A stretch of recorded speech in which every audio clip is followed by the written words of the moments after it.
இந்த ஸ்கீமை வச்சுக்கிட்டு நம்ம வந்து மக்களுக்கு பணம் கிடைக்கும். அதாவது நீங்க இதுல கிரவுண்ட் மெம்பர் 1,21,000 கட்டி அதுல நீங்க ஒரு 7 பேர்த்த சேர்த்து விட்டீங்க அப்படின்னா ஒரு நாளைக்கு 1,800 கிடைக்கும். அப்படின்னா ஒரு மாசத்துக்கு கிட்டத்தட்ட நீங்க ஒரு 54,000 சம்பாதிக்க முடியும் அப்படின்னு ஒரு ஆசை வார்த்தை கண்டிப்பாங்க.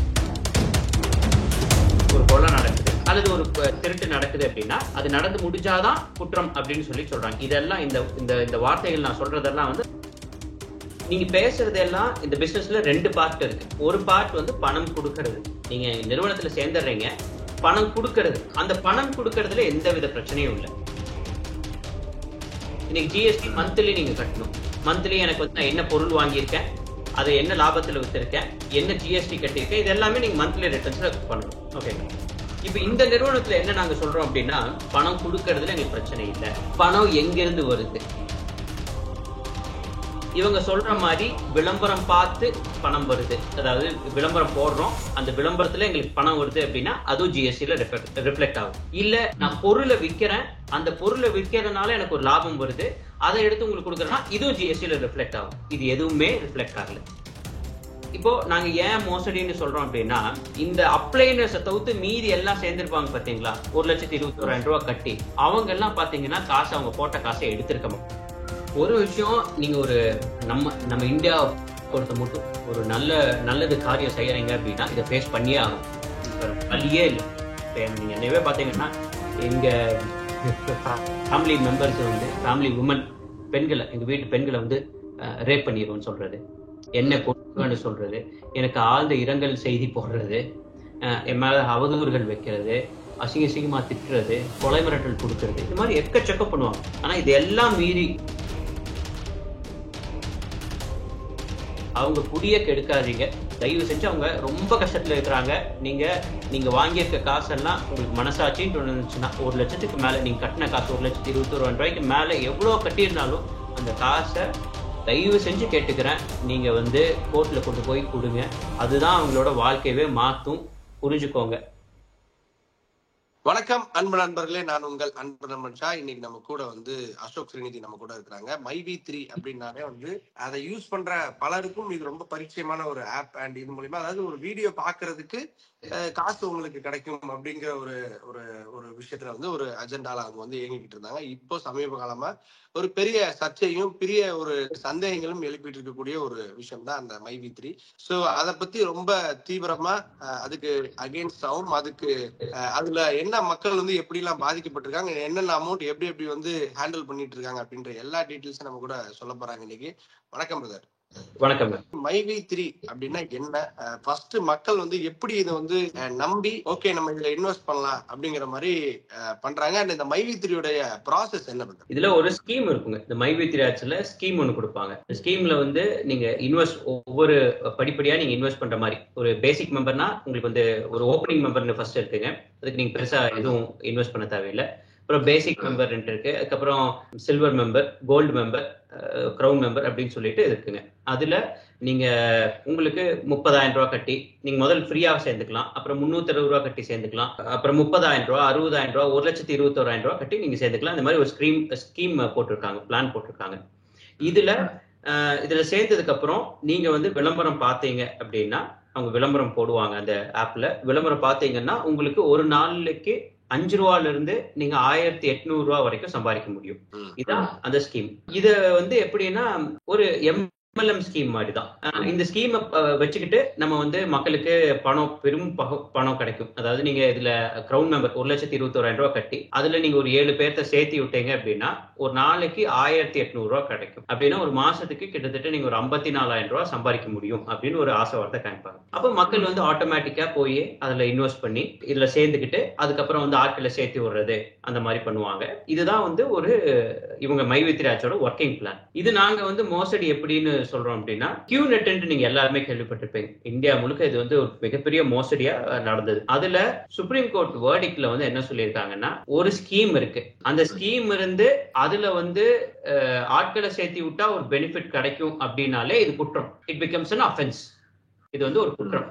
இப்போ நீங்க எடுத்துக்காட்டுக்கு ஒரு கொலை நடக்குது, ஒரு திருட்டு நடக்குது அப்படின்னா அது நடந்ததுக்கு அப்புறம் தான் இட் பிகம்ஸ் அன் அஃபென்ஸ். ஒரு கொலை நடக்குது அல்லது ஒரு திருட்டு நடக்குது அப்படின்னா அது நடந்து முடிஞ்சாதான் குற்றம் அப்படின்னு சொல்லி சொல்றாங்க. இதெல்லாம் இந்த இந்த இந்த வார்த்தைகள் நான் சொல்றதெல்லாம் வந்து கியூனெட் மோசடியிலே வந்து சுப்ரீம் கோர்ட் சொல்லியிருக்காங்க. பட் வேறஸ் இந்த மாதிரி விஷயங்கள்ல, இந்த மாதிரி மோசடி கம்பெனிகள்ல ஒரு ஸ்கீம் இருக்கு, அந்த ஸ்கீம்ல நீங்க ஆட்களை சேர்த்து விட்டீங்கன்னா உங்களுக்கு பெனிஃபிட் கிடைக்குது அப்படின்னாலே இட் பிகம்ஸ் அன் அஃபென்ஸ். இதுக்கு ஒருத்தர் கம்ப்ளைண்ட் கொடுக்க தேவையில்லை, யாரும் ஏமாந்திருக்க வேண்டிய தேவையில்லை.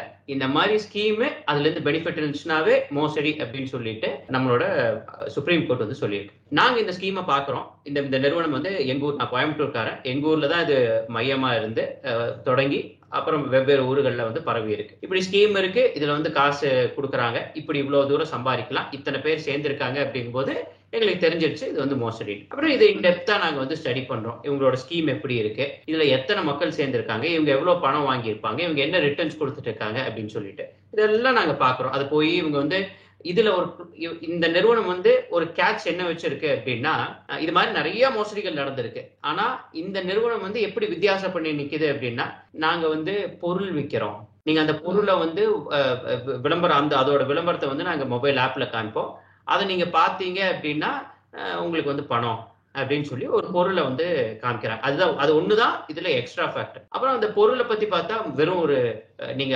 1,21,000 ரூபாய் கட்டி சேர்ந்தீங்க அப்படின்னா உங்களுக்கு வந்து 4,000 டேப்லெட் கொடுக்குறாங்க. அதெல்லாமே சட்டவிரோதம், அதெல்லாம் சட்டப்படி தப்பு. சோ இப்படி இருக்கும்போது நாங்க பாத்துக்கிட்டு இதெல்லாம் தவறுன்னு தெரிஞ்சனால புகார் கொடுக்க ஆரம்பிக்கிறோம். புகார் கொடுத்து இன்னைக்கு அது வந்து இஓடபிள்யூல முகாந்திரம் இருக்கு அப்படின்னு சொல்லிட்டு முதல்ல சிசிபில கேஸ் போட்டாங்க. அதை சிசிபில இருந்து டிஜிபி சார் அனுப்பிச்சுட்டு டிஜிபி சார்ல இருந்து இஓடபிள்யூ போய் இஓடபிள்யூல இப்போ திருப்பி அவங்க ஒரு கிரைம் நம்பர் போட்டு இன்னைக்கு எம்டி எல்லாம் அரெஸ்ட் கூட பண்ணியிருக்காங்க. அதாவது அரெஸ்ட், எம்டி சரண்டர் ஆயிருக்காரு, பட் அவங்களுக்கு வந்து எஃப்ஐஆர் எல்லாம் போட்டு வழக்கு விசாரணையில இருந்துட்டு வருது. ஓகே, இப்போ நீங்க கொஞ்சம் லேட்டர் ஸ்டேஜுக்கு வந்துட்டு கொஞ்சம் முன்னாடி கொஞ்சம் பின்னாடி போவோம் நம்ம. இப்ப நான் வந்து இது யூஸ் பண்ணக்கூடிய சிலர்கிட்ட நான் வந்து பேசினேன். அவங்க என்ன சொன்னாங்க அப்படின்னா, அது மைவி3 வந்து எல்லாருமே தப்பா ப்ரொஜெக்ட் பண்றாங்க, அப்படி இல்ல, நம்ம இன்வெஸ்ட் பண்ணா அவங்க மாசம் மாசம் கொடுக்கதானே செய்றாங்க, இதுல என்ன அவங்களுக்கு வந்து பிரச்சனை, அவங்க கரெக்டா தான் இருக்காங்க, இவங்கதான் வந்து எல்லாரும் அவங்களுக்கு வந்து அவருக்கு வந்து ரொம்ப ப்ரெஷர் கொடுக்குறாங்க அப்படின்ற மாதிரியான ஒரு விஷயங்கள் வந்து பார்க்க முடிஞ்சுச்சு. ரெண்டாவது, நான் வந்து இவ்வளவு இன்வெஸ்ட் பண்ணேன், ஆனா அதை தாண்டி நான் சம்பாரிச்சிட்டேன், இதுக்கப்புறம் வர்றது எல்லாமே எனக்கு லாபம் தான் அப்படிங்கிற மாதிரியான ஒரு சிலர் சொல்ற தகவலையும் நம்ம வந்து கேட்க முடிஞ்சு. இப்ப இதை நம்ம எப்படி எடுத்துக்கிறது? இதுல நீங்க 2-3 கேள்விகள் வச்சிருக்கீங்க.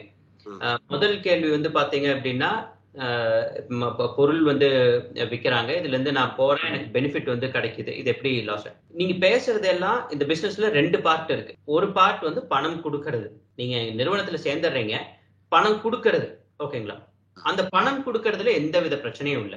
இந்த வழக்கு பதிவு செஞ்சிருக்கிறதும், இந்த நிறுவனத்திட்ட நீங்க முதலீடு பண்ணிருக்கீங்க, பணம் உங்களுக்கு திருப்பி கொடுக்குறான் அப்படிங்கறத பத்தி எந்த பிரச்சனையுமே இல்லை. நான் இப்ப எடுத்துக்காட்டுக்கு நான் இருக்கேன், நீங்க என் நிறுவனத்துல வந்து சேர்றீங்க, உங்களுக்கு நான் வந்து பணம் வந்து தினம் லட்சம் ரூபாய் கொடுக்குறேன், ஓகேங்களா? அது பிரச்சனையே கிடையாது. ஆனா நான் எங்கிருந்து அந்த பணம் வருது, நான் உங்களுக்கு கொடுக்க வேண்டிய பணம் எங்கிருந்து வருது, அதுதான் முக்கியம், ஓகேங்களா? இப்ப நான் என் கம்பெனி, நீங்க சேர்றீங்க, நான் வந்து ஒரு பொருளை வித்துட்டு இருக்கேன், பொருள் வந்து பல 1000 கோடிக்கு விற்கிறேன், எனக்கு வந்து அதனால பல 100 கோடிகள் எனக்கு லாபம் வருது.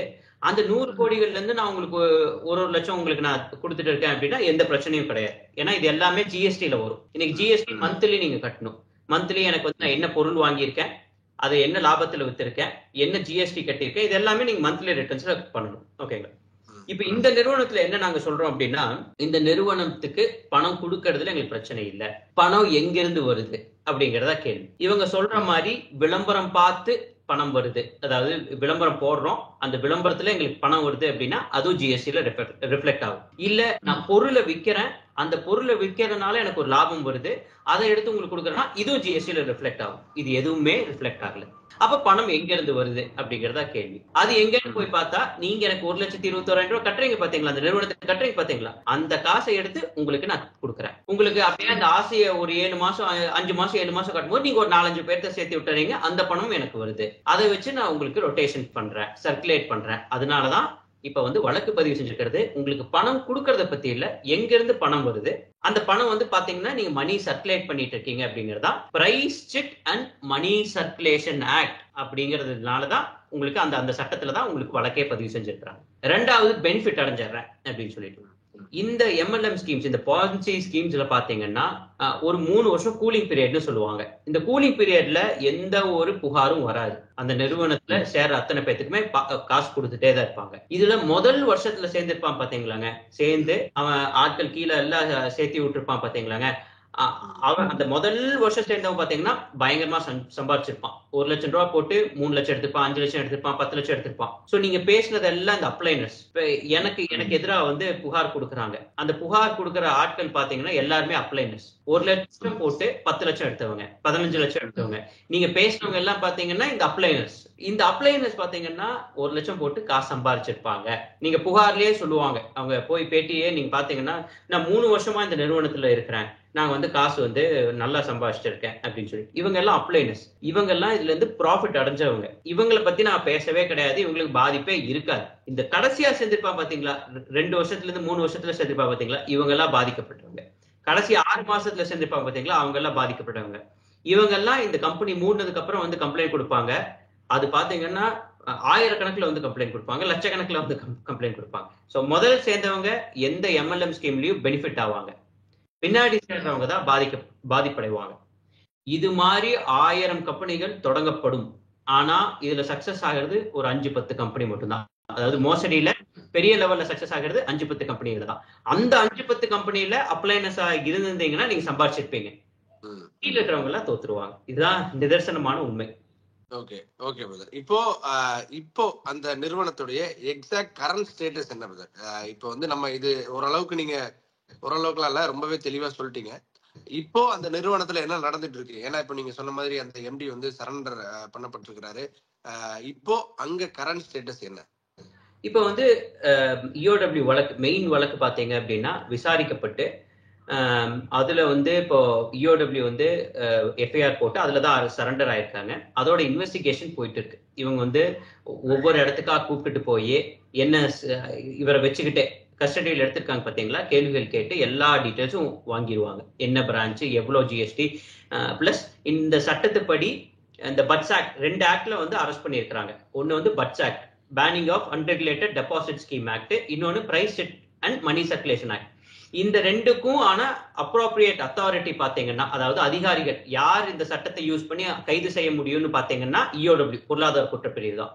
இந்த பொருளாதார குற்றப்பிரிவு கேட்டா எல்லாருமே தகவல் கொடுத்தே ஆகணும். GST கிட்ட இவங்க வந்து லெட்டர் எழுதி கேட்கறாங்க, GST இவங்க என்னென்ன இந்த கம்பெனி என்னென்ன GST கட்டிருக்காங்க கொடுங்க அப்படின்னா GST உடனே கொடுத்துருவாங்க. CGST வந்து கேட்டாங்கன்னா உடனடியா கொடுத்துருவாங்க. அது மாதிரி எந்த டிபார்ட்மெண்ட், இன்கம் டாக்ஸ் கேட்டாங்கன்னா கொடுத்துருவாங்க, பேங்க் கிட்ட கேட்டீங்கன்னா கொடுத்துருவாங்க. இவங்க கேள்விகள் கேட்டு அந்த டிபார்ட்மெண்ட் கிட்ட இருந்து டேட்டா வாங்கிட்டு இருப்பாங்க ஒரு பக்கம். இன்னொரு பக்கம் இப்ப அரெஸ்ட் பண்ணி வச்சிருக்காங்க இல்லைங்க, அவர்கிட்ட கேட்பாங்க, நீ எப்படி இதை பண்ண அதை பண்ண அப்படின்னு சொல்லி எல்லா டீட்டெயிலும் வாங்குவாங்க.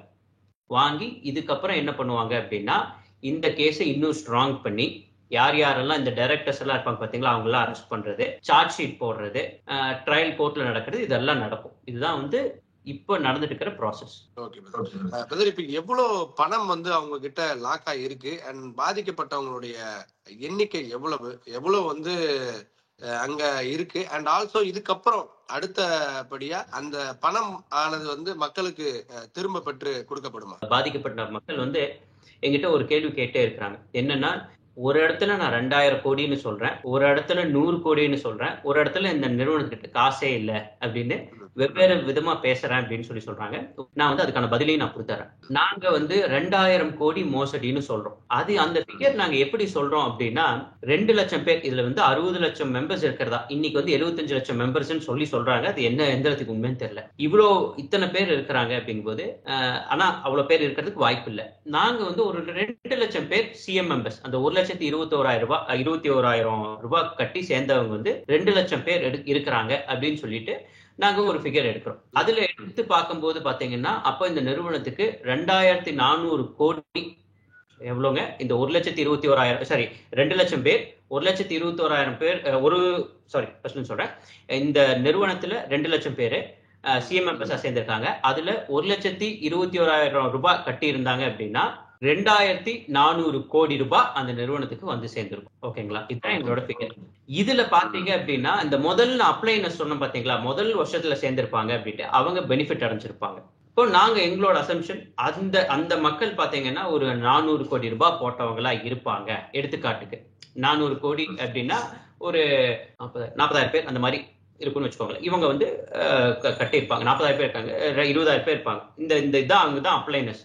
இவங்களுக்கு கீழே தான் எல்லாம் சேர்ந்திருப்பாங்க. ஓகேங்களா? சோ இவங்க வந்து அவங்க போட்ட காசை எடுத்திருப்பாங்க, பிளஸ் இன்னும் அடிஷ்னலா காசு எடுத்திருப்பாங்க. இந்த அடிஷ்னலா காசு எடுத்தது ஒரு 1,500 கோடி இருக்கும். அதெல்லாம் இந்த மக்கள் கிட்ட போய் சேர்ந்திருக்கும், இந்த அப்ளைனர்ஸ் கிட்ட போய் சேர்ந்திருக்கும். இந்த நிறுவனத்துக்கிட்ட ஒரு 500 கோடி ரூபாய் இருந்திருக்கும். அதை வந்து ஆடம்பர செலவு, சொத்து வாங்குறது, பொருள் வாங்குறது, காரு வாங்குறது, பைக் வாங்குறது, ட்ரிப்பு போறது, அப்படி இப்படின்னு சொல்லி செலவு பண்ணியிருப்பாங்க. இப்ப காசு வந்து ரொம்ப குறைவாதான் அந்த நிறுவனத்துக்கிட்ட இருக்கணும் அப்படிங்கறதா எங்களோட அசம்ஷன்ஸ். அதனாலதான் வந்து இவங்க 5 மாசமா இப்ப பேமெண்ட் போடல. நாங்க ஜனவரி மாசமே சொல்லிட்டோம், உறுதியா பிப்ரவரி மாசத்துல இருந்து இவங்க பேமெண்ட் போடுறதுக்கு வாய்ப்பு இல்லை அப்படின்ட்டு நாங்க சொன்னது அப்படியே நடந்துச்சு. இப்ப வந்து 5 மாசமா பேமெண்ட் போடல. இப்ப இன்னைக்கு போட்டுறேன், அன்னைக்கு போட்டுறேன் அப்படின்னு சொல்லியிருப்பாங்க. நாங்க வந்து அதுல ஸ்ட்ராங்கா இருக்கோம், இல்ல அவங்க போட முடியாது. ஏன்னா இந்த 5 மாசத்துக்கான காசை கொடுக்கணும்னா அவங்களுக்கு 1000 கோடி தேவை. அதெல்லாம் சாத்தியமே இல்லாத விஷயம், பணம் இல்ல அப்படின்னு சொல்றோம். இப்போ நாங்க ஏன் மோசடின்னு சொல்றோம் அப்படின்னா, இந்த அப்ளைனர்ஸை தவிர்த்து மீதி எல்லாம் சேர்ந்திருப்பாங்க பாத்தீங்களா, 1,21,000 ரூபாய் கட்டி, அவங்க எல்லாம் பாத்தீங்கன்னா காசு அவங்க போட்ட காசை எடுத்திருக்க, முதல்ல போட்டவங்களை தாண்டி அடுத்து போட்டவங்க எல்லாம் எடுத்திருக்க மாட்டாங்க. அவங்க ஒரு 2 மாசம் எடுத்திருப்பாங்க, 3 மாசம் எடுத்திருப்பாங்க, 4 மாசம் எடுத்திருப்பாங்க. ஆனா அவங்க முழு தொகையை எடுத்திருக்க மாட்டாங்க. ஸோ இது பார்க்க போறது பாமர மக்கள், அவங்களுக்கு புரியற மாதிரி நான் சொல்றேன். நீங்க ஒரு நிறுவனம் ஆரம்பிக்கிறீங்க, நீங்களும் உங்க நண்பரும் சேர்ந்து ஒரு நிறுவனம் ஆரம்பிக்கிறீங்க. நீங்க 80% காசை நீங்க போடுறீங்க, உங்க நண்பர் 20% காசை போட்டு சேர்றாரு. அப்போ ஒரு நிறுவனத்துக்கு 100% காசு வந்துடுது. இதை வந்து போட்டு பிசினஸ் தொடங்குறீங்க. உங்க நண்பர் என்ன பண்றாரு, ஒரு திருடனை கூப்பிட்டு வந்து உங்க நண்பரும் அந்த திருடனும் சேர்த்து உங்க மொத்த காசை எடுத்துறாங்க. இப்ப இந்த திருடனும் அந்த உங்க நண்பரும் என்ன டீல் வச்சுக்கிறாங்களா, வர காசுல 50-50 அப்படின்னு சொல்லி 50% காசை வந்து அந்த திருடன் எடுத்துக்கிறான், 50% காசு அந்த நண்பர் எடுத்துக்கிறான். ஓகேங்களா? உங்க நண்பர் 20% தான் அந்த கம்பெனி முதலீடு போட்டாங்க, ஆனா 50% அவர் கிடைச்சிருச்சு, பணம் கிடைச்சிருச்சு, ஒரு பிரச்சனை இல்லை. இந்த திருட வந்து என்ன பண்ணிடுறான், 40% காசை வந்து அவனுக்கு 50% வருது, அந்த 40% அவன் செலவு பண்ணிடுறான். அதை எதையும் செலவு பண்ணிடுறான், அவன் கையில 10% தான் இருக்கு.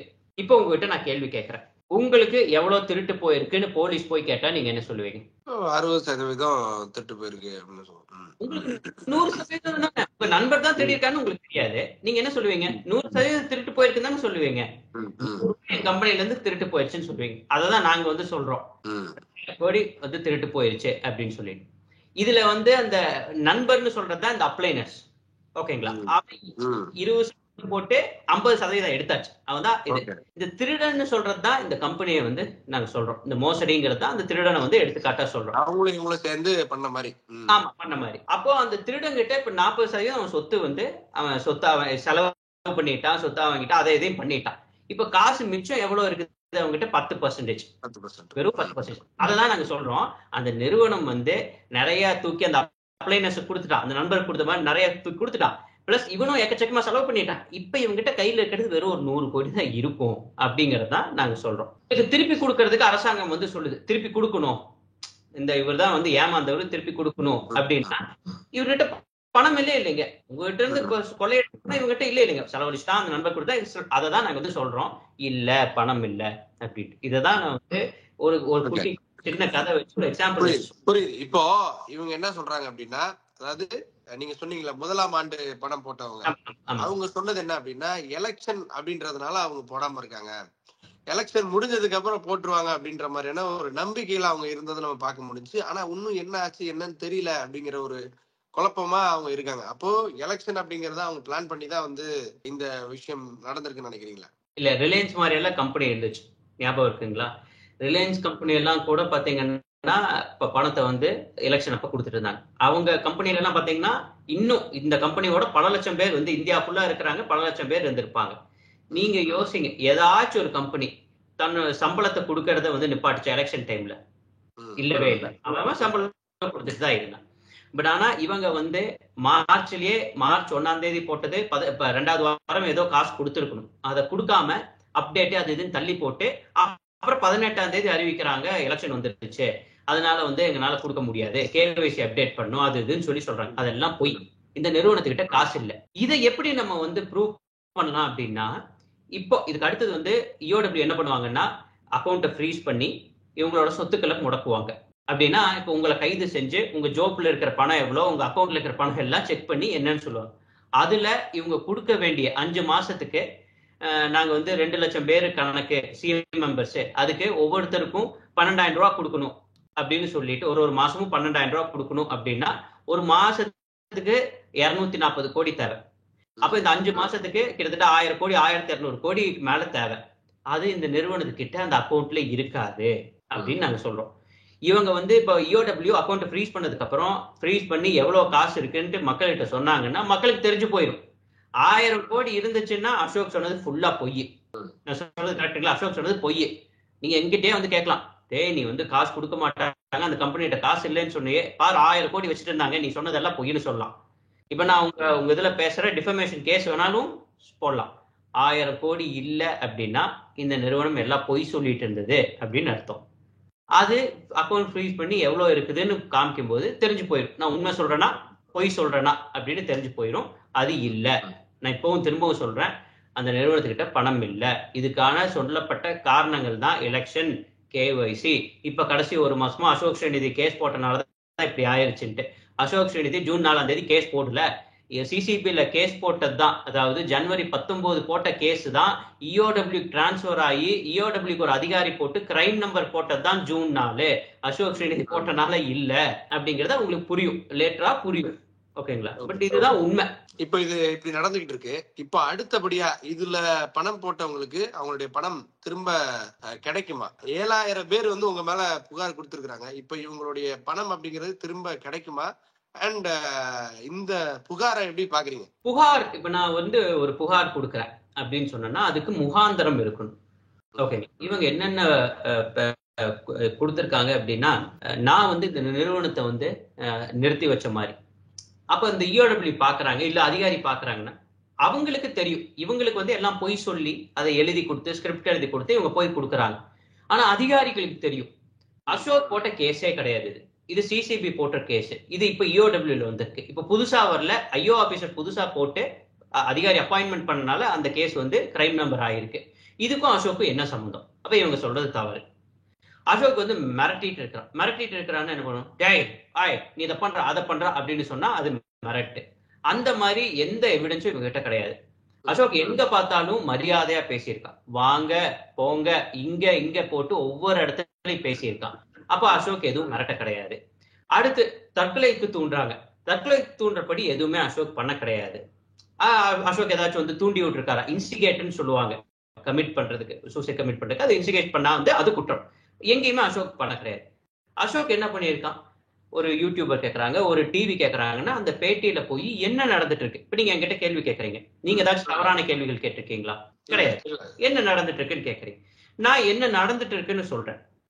இதுல ஏதாவது அசோக் பொய் சொல்லியிருக்கானா? கோர்ட்ல நடக்காத விஷயத்த ஏதாச்சும் சொல்லியிருக்கானா? கிடையாது. கோர்ட்ல என்ன நடந்திருக்கோ அதை சொல்றான். அப்ப யாரு வந்து பொய்யா சொல்றாங்க அப்படின்னா, ஒரு யூடியூபர் ஒருத்தர் வந்து சொல்றாரு கோர்ட்ல இப்படி நடந்தது அப்படி நடந்தது. நான் உடனடியா இவர் வந்து தப்பு பண்ணியிருக்காருன்னு உடனடியா நான் வந்து டிஃபமேஷன் நோட்டீஸ் அவருக்கு அனுப்பிச்சு விட்டாச்சு. இந்த வீடியோ இந்த டைட்டில் இந்த தேதியில போட்டதுல நீங்க இப்படி எல்லாம் சொல்லியிருக்கீங்க, இதெல்லாம் தவறு, இதுக்கு என்ன உங்க ரிப்ளை கொடுங்கன்னு நோட்டீஸ் அனுப்பிச்சு விட்டாச்சு. ஏற்கனவே என் மேல வந்து நான் 100 கோடி கேட்டதா, 100 கோடி, 1 கோடி இல்லைங்க, 1 கோடி நம்ம சம்பாதிக்க எவ்வளவு கஷ்டம் தெரியும், 100 கோடி கேட்டதா போஸ்ட் அடிச்சு விட்டாங்க. அவர் மேல டிஃபமேஷன் கேஸ் போட்டு நோட்டீஸ் அனுப்பிச்சு விட்டு, அது 15 இது அவதூறு வழக்குல இதான் ப்ரொசீஜர். முதல் நோட்டீஸ் அனுப்பணும், அப்புறம் 15 days கழிச்சு தான் நீங்க வழக்கு பதிவு பண்ணுவீங்க. அது 15 days கழிச்சு நம்ம வழக்கு பதிவு பண்ணி 23ஆம் தேதி எனக்கு ஃபர்ஸ்ட் ஹியரிங்கே வந்தாச்சு. அப்ப நான் கரெக்டா இருக்கனால தான் டிஃபமேஷன் நோட்டீஸ், நான் டிஃபமேஷன் போயிட்டேன். நான் தவறா இருந்துச்சுன்னா இவங்க யாராச்சும் டிஃபமேஷன் நோட்டீஸ் போகணும். இவங்க போய் எல்லாம் என்ன புகார் கொடுக்குறாங்க, அவதூறு பரப்புறாங்க அப்படின்னு சொல்லி. அப்ப அவதூறுக்கு என்ன பண்ணணும், போலீஸ் கம்ப்ளைண்ட் போக கூடாது, இவங்க டிஃபமேஷனுக்கு தான் போகும். டிஃபமேஷன் ஒரு முறை போட போகல. அப்ப 7000 கம்ப்ளைண்ட் இல்ல 10,000 கம்ப்ளைண்ட் கொடுத்தாலும் இதே ஸ்டேட்டஸ் தான். நீங்க முகாந்திரம் இருக்கணும், உங்க புகார்ல முகாந்திரம் இருக்கணும், எவிடன்ஸ் இருந்தாதான் நடவடிக்கை எடுப்பாங்க. நான் எனக்கு எந்த பயம் இல்ல, எங்கேயும் தலைமறைவாகல, தைரியமா உட்கார்ந்துதான் பதில் சொல்லிட்டு இருக்கேன். சோ இதான் அந்த பெட்டிஷன் கதை. நான் உங்களுக்கு சொன்ன ஒரு எக்ஸாம்பிளுக்கு போயிடலாம். அவன் எடுத்து செலவு பண்ணிட்டான், இந்த திருடன் வந்து செலவு பண்ணிட்டான். அப்ப காசு உங்களுக்கு மீட்டு கொடுக்கணும்னா யார்கிட்ட இருக்குது? அந்த அப்ளை உங்களோட ஃப்ரெண்டு கிட்ட இருக்குது. ஒரு 20% போட்டு 50% பங்கு எடுத்துட்டான். அது யாருன்னு நான் சொல்றேன், அப்ளைனர்ஸ். இந்த கதைப்படி அப்ளைனர்ஸ் கிட்ட தான் இவங்களோட பணம் இருக்கு. மீதி கொஞ்சம் பணம் வந்து சொத்துக்களா இந்த எம்டியும் விஜய் கார்த்திக், இதோட மூல காரணம் விஜய் கார்த்திக், இவங்க 2 பேர் சொத்துக்களா வாங்கி போட்டிருக்காங்க. இந்த நாங்க என்ன சொல்றோம், மக்களுக்கு நல்லது பண்றதுக்காக தான் இந்த சொத்துக்களை பறிமுதல் செய்யணும். அவங்க வந்து கார் வித்தது கூட எந்த இடத்துல வித்திருக்காங்க, லொகேஷன் போட்டு, அந்த கம்பெனி பேர் என்ன, அங்க உள்ள நாங்க வீடியோ எடுத்தது, அந்த கம்பெனி ஆட்கள் கிட்ட பேசினது கூட போலீஸ்க்கு அனுப்பிச்சுட்டு இருக்கிறோம். நீங்க நடவடிக்கை எடுங்க அப்படின்னு சொல்லிட்டு 2 நாள் கழிச்சுதான் அதை வந்து வீடியோவா பப்ளிஷ் பண்றோம், கார் வந்து விக்கிறாங்க அப்படின்னு சொல்லிட்டு. சோ இது எல்லாம் இந்த இதெல்லாம் எதுக்கு சொல்றோம்னா, அந்த சொத்துக்களை முடக்கிதான் மக்களுக்கு கொடுக்க முடியும். ஒண்ணு. ரெண்டாவது, இந்த நடக்குமா அப்படிங்கிறது, இப்போ 10,000 பேர் இருக்கிறாங்கன்னா இவங்க கிட்ட இருந்து பேசி இந்த காசை வாங்குறதுக்கு அரசாங்கத்தினால சட்டப்படி இருக்கு. பட்ஸ் ஆக்ட்ல தெளிவா செக்ஷன் 18F தெளிவா சொல்லுது, நீ ராங்ஃபுல் கெயின் பண்ணிருக்கியா, 1 லட்சத்துக்கு போக நீ ராங்ஃபுல் கெயின் என்னென்ன பண்ணிருக்கியோ அதை கோர்ட்ல கட்டணும் அப்படின்னு. ஆனா இதுக்கான அதிகாரிகள் நம்ம கிட்ட இருக்காங்களா? இத்தனை 10,000 பேர்த்த விசாரிச்சு இந்த காசை கொடுக்கக்கூடிய அதிகாரிகள் நம்ம கிட்ட இருக்காங்களா அப்படின்னா இல்ல. சிசிபிங்கிறது ஒரு சின்ன டீம், இஓடபிள்யூங்கிறது ஒரு சின்ன டீம். இஓடபிள்யூல பல கேசுகள் இருக்கு. அது இந்த இடத்துல இன்னும் பொதுமக்களுக்கு புரியுற மாதிரியே போயிடல. அதாவது இந்த 10,000 பேர் அப்படின்னா முதல்ல யூஸ் பண்ணவங்க அவங்க போட்ட காசுக்கு மேல எவ்வளவு சம்பாதிச்சாங்களோ அதையும் திருப்பி பெறணும் அப்படிங்கறத நீங்க சொல்ல வரீங்க. சட்டம் இதுதான் நம்ம சட்டம். ஆனா இத்தனை பேர்த்த கான்டாக்ட் பண்ணி இத்தனை பேர்த்துக்கிட்ட இருந்து காசு வாங்கி கொடுக்க முடியுமா அப்படிங்கிறது ஒரு பெரிய கேள்விக்குறி. ஏன் அப்படி பண்ணி இந்த சொத்துக்களை பறிமுதல் பண்ணா மட்டுமே எல்லாருக்கும் பிரச்சனை இல்லாம இதை முடிக்க முடியும். ஆனா சரி, நம்ம இப்படி வச்சுக்கலாம், இந்த மாதிரியான வழக்கு இதுக்கு முன்னாடி கண்டிப்பா இருந்திருக்கும். அதுல இந்த மாதிரியான ஒரு இப்ப யார் யார் பாதிக்கப்பட்டிருக்காங்களோ அவங்களுக்கான விஷயம் அப்படிங்கிறது சரியா போய் சேர்ந்திருக்கா? இதுக்கு முன்னாடி ரெஃபரன்ஸா நம்மளால சொல்ல முடியும். எக்ஸாம்பிள் என்னன்னா, சில கேஸுகள்ல இந்த சொத்துக்களை முடக்கி இருப்பாங்க பாத்தீங்களா, ஃப்ரீஸ் பண்ணி, அதோட காசு சில ஃபர்ஸ்ட் ஒரு எல்லாத்துக்கும் ஸ்பிளிட் பண்ணி கொடுக்கறது கொஞ்சம் போய் சேரும். அதுக்கப்புறம் இந்த அப்ளைனஸ் எல்லாம் இருப்பாங்க பாத்தீங்களா, அவங்ககிட்ட இருந்து காசு வாங்குறதெல்லாம் இத்தனை பேர்த்துக்கிட்ட காசை போய் வாங்கி அவனை பிடிச்சி அவங்ககிட்ட காசு வாங்குறது, இதெல்லாம் வந்து ஒரு பெரிய கேள்விக்குறி.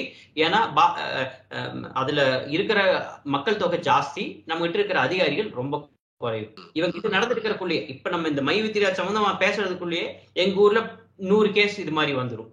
இஓடபிள்யூங்கிறது ஒரு சின்ன யூனிட்.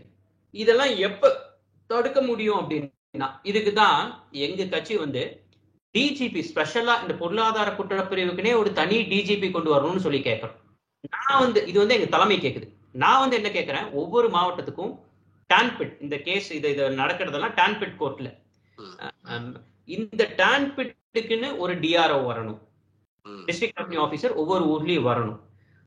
இது நடந்துச்சுன்னா இதெல்லாம் கட் டவுன் பண்ண முடியும். இப்ப எங்க ஊர் கோயம்புத்தூர்ல எக்கச்சக்கமான மோசடி நடந்துட்டே இருக்கு. இப்ப கூட நீங்க சமயத்துல ஜிஎம்ஆர் ஒண்ணு பாத்துருப்பீங்க.